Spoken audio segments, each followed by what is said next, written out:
울산 주상복합 건물에서 발생한 화재 사고의 최초 발화 지점이 일단 3층 테라스인 것으로 감식 결과 확인됐습니다. 하지만 아직도 누가 또 어떻게 불이 났는지에 대해서는 구체적으로 규명이 되지 못하고 있습니다. 갑작스런 불로 주민들은 세간살이 하나 챙기지 못하고 대피했지만 당장 보상 문제도 쉽지 않아 보입니다. 최단비 변호사와 함께 관련 내용 자세히 살펴보겠습니다. 어서 오세요. 안녕하세요.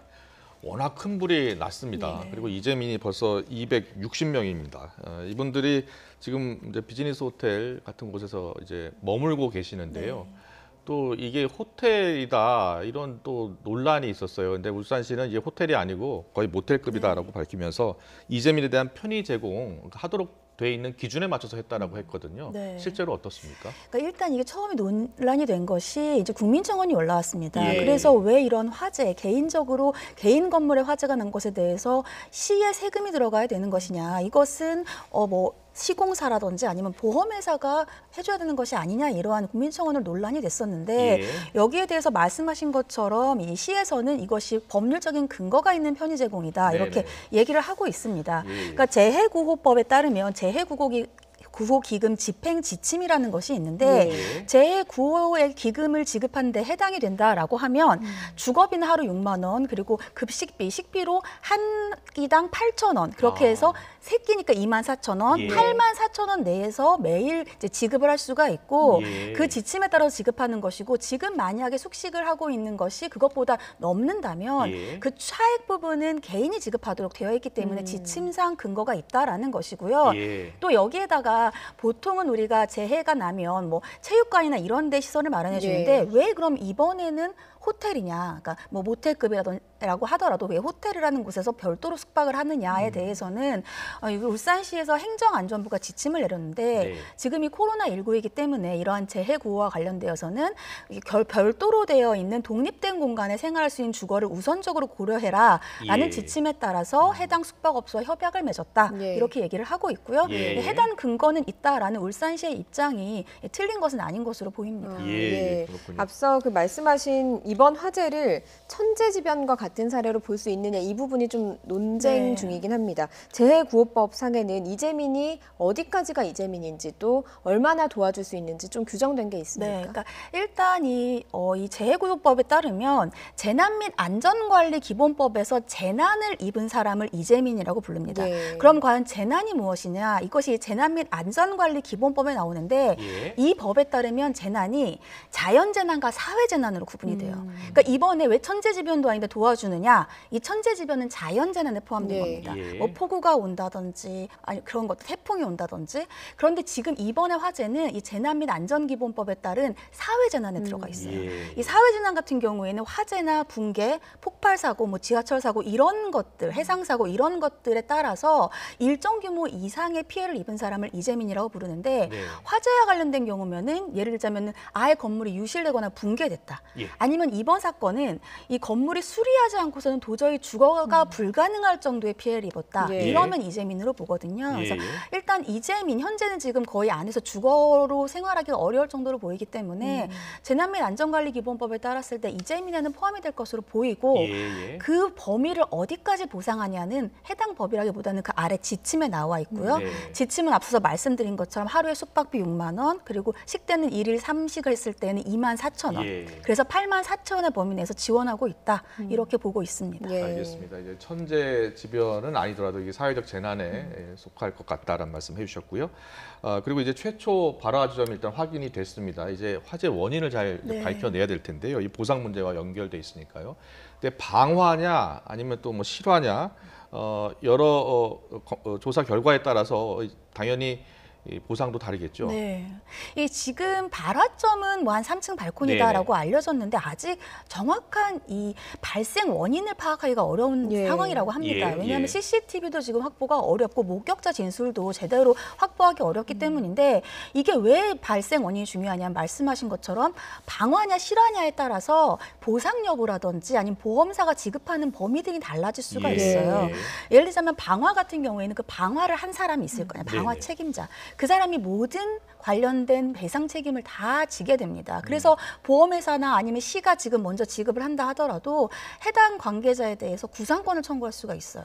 그렇죠. 근데 예. 실화 책임 같은 경우에는 그 책임이 경감됩니다. 네. 그러니까 실화 책임자에 관한 법이 있는데 이 실화와 관련되는 것은 중과실이 아니라 왜 우리가 경과실, 작은 과실로도 큰 불이 날 수가 있잖아요. 네, 네. 그런 사람들에게 모든 책임을 다 지우는 것은 너무 엄격하다라고 해서 책임을 경감해 줄 수가 있어요. 그래서 실화 책임자 같은 경우에는 직접적인 불이 나서 직접적으로 불이 붙은 이 지역 말고 예. 연소라고 하죠. 예, 그 그림이 나가서 옆으로 번져서 나는 그 불에 대해서는 책임을 깎아줄 수가 있기 때문에 예. 책임 범위가 다를 수가 있고요. 네네. 또 말씀하신 것처럼 뭐 손해배상에서 보험사가 먼저 지급을 한다 하더라도 예. 보험사의 지급 범위가 이제 약관에 따라 다른데 예. 고의로 불을 냈을 때 같은 경우에는 범위를 또 제한할 수가 있기 때문에 예. 그런 부분들에 있어서도 이 발생의 원인을 밝히는 것이 중요해 보입니다. 예. 네, 네. 그 최초의 화재가 발생을 한 것 이외에도 불이 나는 장면을 보면 어떻게 저렇게 불이 붙을 수 있을까 싶을 정도로 활활 타오르는 그런 모습들을 볼 수가 있었거든요.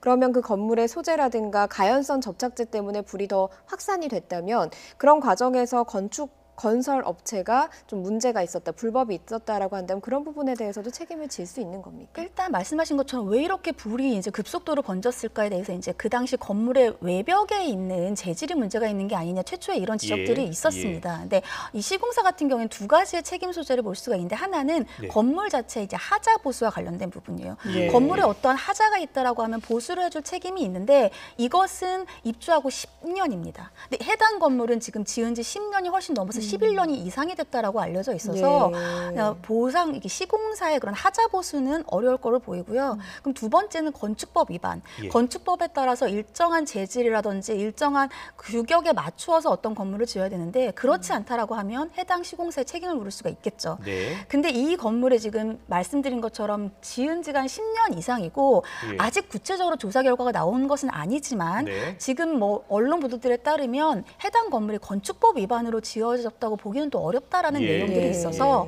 건축법에 맞게 지었다라고 한다면 어떠한 재질 중에 하나가 뭐 화재에 취약하다 하더라도 그것만 가지고 정확하게 이번 불이 번진 원인이 과연 시공사의 책임인가를 또 입증하기는 어려울 수 있습니다. 그래서 예. 그러한 부분들이 좀 시공사의 책임을 규명하기에는 아직 좀 미진하다 이렇게 보입니다. 그렇군요. 예. 그리고 이번 화재로 좀 알려진 게 16층 이상의 건물, 아파트 같은 경우는 의무적으로 이제 화재 보험에 가입을 해야 된다 그러더라고요. 네. 그러다 보니까 이 건물도 역시 이제 화재 보험에 가입이 됐어요. 33층짜리니까요. 네. 가입 금액을 보니까요. 뭐 건물이 426억 원, 가재도구 63억 원, 대물이 10억 원 정도예요. 네. 근데 이 정도면은 이제 턱없이 부족하다는 게 네. 예. 맞습니다. 이재민들, 그 주민들의 생각이거든요. 네. 어떻게 해야 됩니까? 이거는? 이게 건물, 가재도구, 대물이잖아요. 예. 건물은 말씀 그대로 그 건물이에요. 그러니까는 그 집의 소유자들, 집합 건물이잖아요. 저희가 총 한 가구가 굉장히 가구수가 많은 걸로 아는데 네, 네. 그 가구의 주인들이 나누어 갖는 겁니다. 나누어 갖는 거. 근데 이 건물 같은 경우에는 건물이 전소됐을 때를 기준으로 해서 426억 그렇죠. 예. 철거를 했을 기준으로. 아. 근데 지금은 철거가 아니죠. 그렇죠. 그리고 알려진 바로는 고층은 거의 전소됐는데 아래층은 그름 정도만 있어요. 예, 그러면 예. 또 받아야 되는 돈이 다르고 또 각 금액마다 지금 이제 집합 건물이기 때문에 각 채마다 또 매매 가격이 달라요. 예를 들면 저층보다 고층이 매매 가격이 높을 예. 수 있고 그런 부분들 때문에 다 추산을 해서 산정해서 나눠야 됩니다. 아, 그래서 예. 건물 소유자들도 이 부분에 대해서 분쟁이 있을 수가 있고요. 네. 그 다음에 가재도구. 가재도구는 세입자들이 이제 받는 돈인데요. 네네. 가재도구는 각각 집마다 비싼 가재도구들이 있을 수 있잖아요. 예를 들면 예. 나는 TV가 굉장히 비싸고 예. 우린 소파가 굉장히 고가고 그런데 그것들을 입증할 방법이 굉장히 적습니다. 아. 그리고 보통은 이렇게 집합 건물 자체에서 들어있는 보험은 처음에 건물을 설계했을 때 가구 그대로를 보상하는 정도로 그치는 경우들이 많아요. 아, 예. 그래서 아마 세입자들 입장에서는 내가 이것보다 더 많이 받아야 되는데 적게 받는다라는 분쟁이 생길 수가 있고요. 예. 마지막으로는 대물 10억 원인데 이 대물 10억 원은 다른 건물에 옮겨 붙었을 때의 보상금이라 예. 이 부분은 아마 세입자들이라든지 소유자들 이 화재의 피해자들이 받는 금액은 아닐 걸로 보여서 예. 말씀하신 것처럼 개별적으로 화재보험에 가입하지 않은 경우라면 네. 막상 받았을 때에는 좀 부족하다 이렇게 느끼실 경우가 많을 걸로 예. 보입니다. 네. 이 화재보험료 같은 경우는 관리비에 포함해서 그 가구당 나눠서 돈을 낸다라고 알려져 있더라고요. 그렇게 되면 범위가 그만큼 보장받을 수 있는 범위가 그쵸. 그만큼 줄어들게 되는 거군요. 그러니까 말씀드린 것처럼 집합 건물 자체에서 의무적으로 보상하는 범위예요. 그러니까 금액 자체는 원래 건물 426억 원 굉장히 커 보이지만 세대로 나눠야 되고 세대별로 각각 갖고 있는 내 이 환산한 금액이 다를 수 있고요. 또 여기에다가 전소가 됐는지 그름이었는지 그것이 다 다르기 때문에 예. 막상 받으면 적을 수가 있고 또 말씀하신 것처럼 세입자들 같은 경우에도 손해 사정을 받아봤는데 내가 갖고 있었던 가전제품보다도 훨씬 적은 금액일 수 있단 말이죠. 예. 그런 부분들 때문에 보상 규모가 달라질 수 있는 겁니다.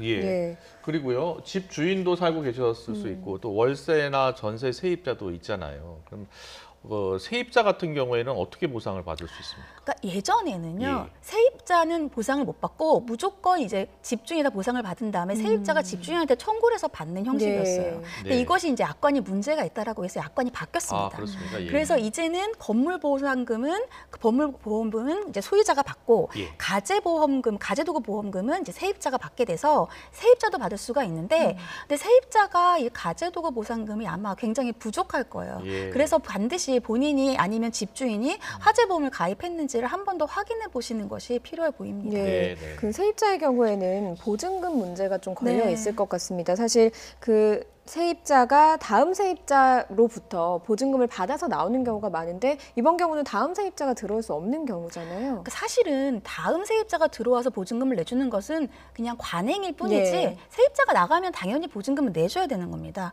근데 여기에서의 기준은 세입자가 과연 계약에서의 목적은 내가 이 집을 사용 수익할 수 있어야 돼요. 예. 네. 사용 수익할 수 있지 못하면 보증금을 돌려줘야 돼. 계약은 중도라도 해지될 수 있는 것이고 예.